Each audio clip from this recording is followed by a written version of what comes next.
Hello दोस्तों, स्वागत है आप सभी का साउंड टेक की एक और नई वीडियो में। आज की इस वीडियो में मैं आप सभी को बताऊंगा 40-0-40 10 ampere with 12-0-12 2 ampere and 0-12 2 ampere copper transformer का वाइंडिंग डेटा। तो चलिए वीडियो को शुरू करते हैं। आज की इस वीडियो में मैंने यूज करा 4 नंबर की कोर का। कोर के ऊपर इसके साइज लिखे हुए हैं, आप चाहे तो स्क्रीनशॉट ले सकते हैं। यहाँ मैंने एक डायग्राम बनाया ट्रांसफार्मर का, जिसमें पहला लूप है 40-0-40 का, दूसरा लूप 12-0-12 का और तीसरा लूप 0-12 का है। प्राइमरी में मैंने 230 वोल्ट एसी इनपुट लिया है। स्टेप 1 की तरफ चलते हैं, जहां मैंने कैलकुलेट करी है ट्रांसफार्मर की पावर। पावर कैलकुलेट करने के लिए हमारे पास फॉर्मूला होता है VA, यानी कि हम वोल्टेज और एम्पियर को मल्टीप्लाई कर देते हैं। यहाँ सेकेंडरी की वोल्टेज और एम्पियर को मल्टीप्लाई करेंगे तो हमें ट्रांसफार्मर की पावर पता चल जाएगी। तो उसके लिए मैंने सेकेंडरी की वोल्टेज जो है, पहला लूप है 40-0-40 का, तो 40 और 40 को ऐड कर दिया और उसको मल्टीप्लाई कर दिया उसके एम्पियर से, जो कि है 10। इसी तरह से 12-0-12 के लिए 12 + 12, उसको मल्टीप्लाई कर दिया 2 से। इसी तरह से 0-12 के लिए 12 को मल्टीप्लाई कर दिया 2 से।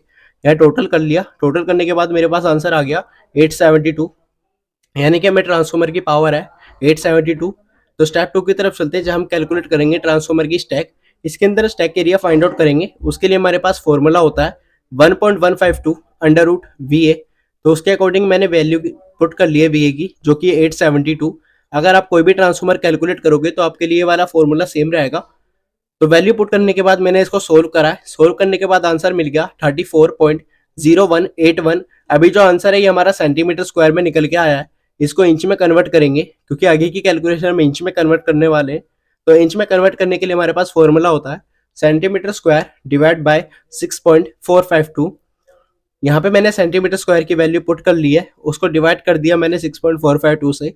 आंसर मेरे को मिल गया 5.28 इंचेस। अब जब हमारा आंसर इंचेस में कन्वर्ट हो गया तो ये हमारा निकल गया स्टैक का एरिया, और स्टैक एरिया बराबर होता है हमारे बोबिन के एरिया से। तो हम थर्ड स्टेप में बोबिन कैलकुलेट करेंगे। बोबिन कैलकुलेट करने के लिए हमारे पास फॉर्मूला होता है बोबिन एरिया इक्वल बोबिन की लेंथ इंटू विड्थ। तो बोबिन एरिया मैंने यहाँ पे लिख लिया, जो कि है 5.28। उसको इक्वल कर दिया मैंने बोबिन की लेंथ से, क्योंकि हमें लेंथ निकालनी है, तो मैंने उसकी जगह L लिख दिया। Multiply width. विड्थ हमें कोड से मिल जाएगी, यहाँ से आपको विड्थ मिल जाएगी कोड से, जो कि है 1.5 इंचेस। तो मैंने यहाँ पे 1.5 लिख दिया। 1.5 को आप 5.28 के नीचे ले गए, जिससे हमें लेंथ मिल जाएगी। तो लेंथ यहाँ पे निकल के आई है 3.52 इंचेस, यानी कि हमें इस ट्रांसफार्मर के लिए 3.52 इंचेस की लेंथ की रिक्वायरमेंट होगी। तो मैंने उसके अकॉर्डिंग बोबिन सिलेक्ट करी है 3.5 इंचेस इंटू 1.5 इंचेस। आप यहाँ चाहे तो 4 इंचेस की बोबिन सिलेक्ट कर सकते हो, अगर आप पहली बार ट्रांसफार्मर बना रहे हो तो। वैसे ये ट्रांसफार्मर 3.5 इंटू 1.5 में बन जाएगा, बस आपको ट्रांसफार्मर की वाइंडिंग थोड़ी सी टाइट रखनी पड़ेगी। तो इसी से हम फोर्थ स्टेप की तरफ चलते हैं, जो कि है टीपीवी कैलकुलेशन। तो इसके लिए हमारे पास सबसे पहले पता होना चाहिए ट्रांसफार्मर का CA, यानी कि क्रॉस सेक्शन एरिया, जो कि प्रोडक्ट होता है बोबिन का। तो बोबिन की लेंथ और विड्थ को मैंने मल्टीप्लाई कर दिया। आंसर मेरे को मिला है 5.25। अब जब हमें क्रॉस सेक्शन एरिया मिल गया तो हमारे पास टीपीवी निकालने के लिए 2 रूल होते हैं, 7.5 रूल एंड 8 रूल। 7.5 रूल हम न्यू कोर के साथ यूज करते हैं, 8 रूल हम पुरानी कोर के साथ यूज करते हैं। तो 7.5 रूल के अकॉर्डिंग मैंने उसको डिवाइड कर दिया ट्रांसफार्मर के CA से। तो 7.5 को डिवाइड कर दिया 5.25 से। आंसर मेरे को मिल गया 1.43।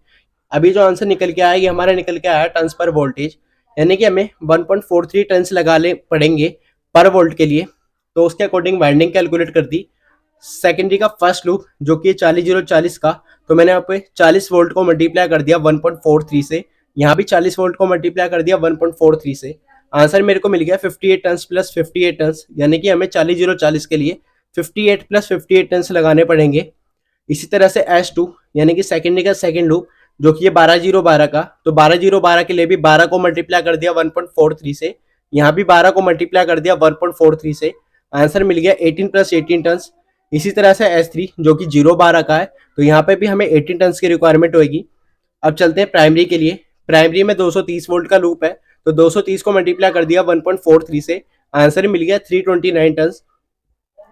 अब हमने यहाँ तक अपनी पूरी वाइंडिंग कैलकुलेट कर ली है। तो फिफ्थ स्टेप की तरफ चलते हैं, जो कि है SWG वायर सिलेक्शन।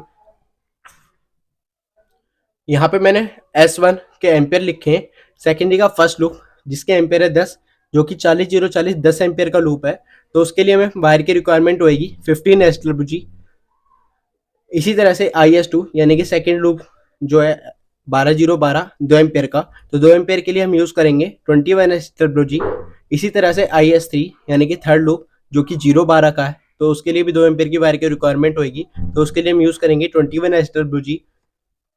अब सेकेंडरी के बाद हमारी बारी आती है प्राइमरी के लिए। तो प्राइमरी के लिए सबसे पहले हमें एम्पियर निकालने होंगे, क्योंकि हमें प्राइमरी के केवल वोल्टेज पता है। प्राइमरी के एम्पियर निकालने के लिए हम ट्रांसफार्मर की पावर को डिवाइड कर देंगे इनपुट वोल्टेज से। मैंने यहाँ पे वही करा है, VA को डिवाइड कर दिया VIN से।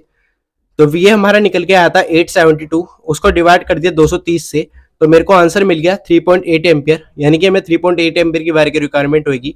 उसके लिए हम यूज करेंगे 18 SWG की वायर। अगर आपको वीडियो पसंद आई हो तो वीडियो को लाइक करें, शेयर करें, कमेंट करें, चैनल को सब्सक्राइब करें।